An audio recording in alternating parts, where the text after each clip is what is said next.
like a slice to me, Al. There we go. Hurry the time. One more.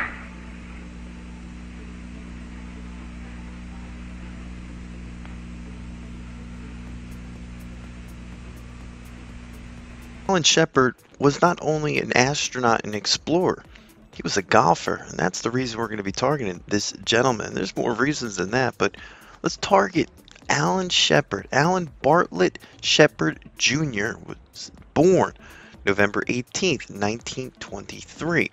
Fortunately, he died at the age of 74 in 1998.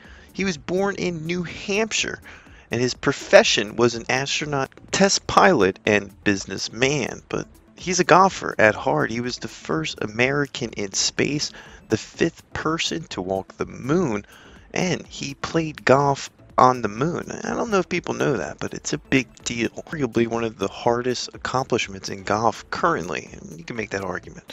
We can go down that road. But Alan Shepard was born in East Derry in New Hampshire, developed an interest in flying at a young age. He attended the United States Naval Academy and graduated in 1944. After graduation, he became a pilot for the United States Navy and later worked as a test pilot. His flying skills caught the attention of the United States Navy, which eventually led him to become one of NASA's astronauts. In 1958, shortly after the development and activate NASA in 1959, Alan was chosen as one of the original 7 astronauts in NASA's Project Mercury. Now, these astronauts were selected to become the first Americans to walk in space. Now, on May 5th, 1961, Alan Shepard became the first American to fly in space. His spaceflight Freedom 7 completed a suborbit flight that lasted only 15 minutes. It was an important milestone in the space race against the Soviet Union, who already launched the first human, Yuri Gagarin, into orbit just a month earlier. Now, some of the key facts from the Freedom 7 flight was it was launched at an altitude of 117 miles. He experienced 3 minutes of weightness before the spacecraft entered Earth's orbit and then into the ocean. The flight was short, but it was a significant accomplishment, and he was perceived as a national hero. After the historical spaceflight, he was grounded for several years due to an internal ear condition called Meniere's disease, which affected his balance and ability to fly.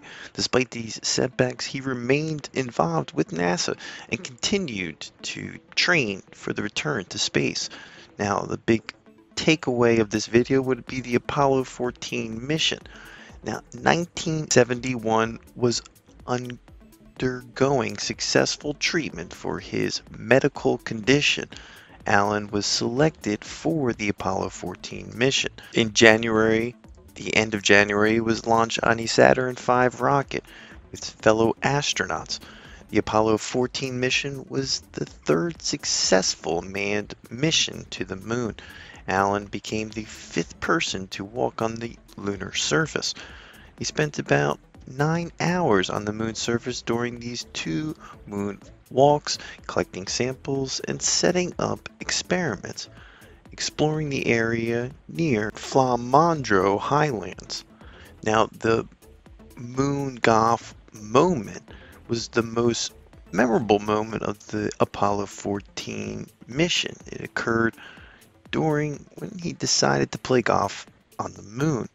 Alan was an avid golfer and took a modified 6-iron club that was attached to a lunar observation tool, and he also brought 2 golf balls with him.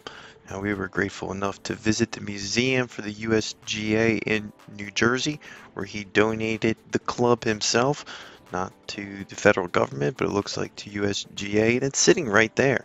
Now, using this special club, Alan took several swings, hitting 2 golf balls on the moon's surface.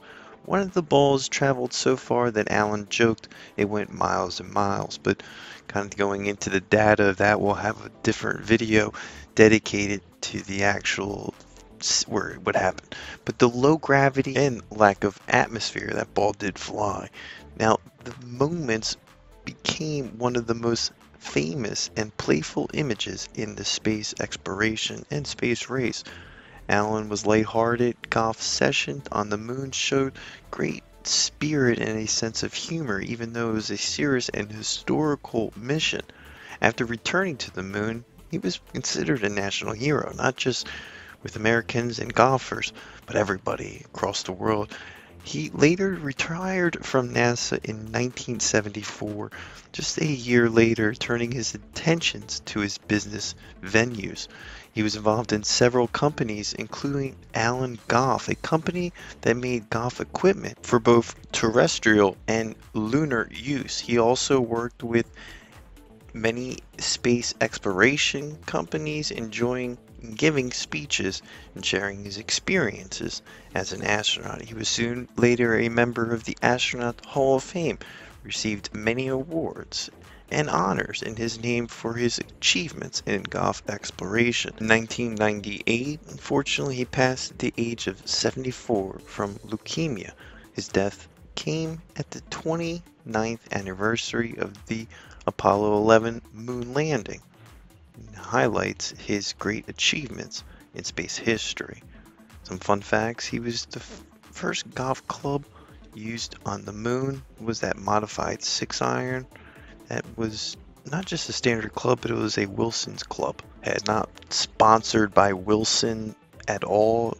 It was apparently just him kind of using a club that he had sitting around, from what it sounded like. There was no endorsements from Wilson's. That's what I got from the museum when I asked a few questions. Now, the lunar golf balls that were used, I can't figure out what they are. Apparently, they're still sitting up there to this day. And I also read that he might have brought one back, or the other astronaut did. But nevertheless, we like to keep these videos short and sweet, try to bring you some fun facts that have to do with space exploration, golf exploration, and just huge achievements for mankind. I can make the argument that going to the moon was the greatest achievement for our civilization. And then we golfed up there. So that it's argued maybe even golfing was the greatest achievement for our civilization since we were on the moon. You can make that argument. Now, put it down in the comment whether you want to go against it. That's going to do it for our list. Keep a lookout for more videos to come. This is the Parfessor.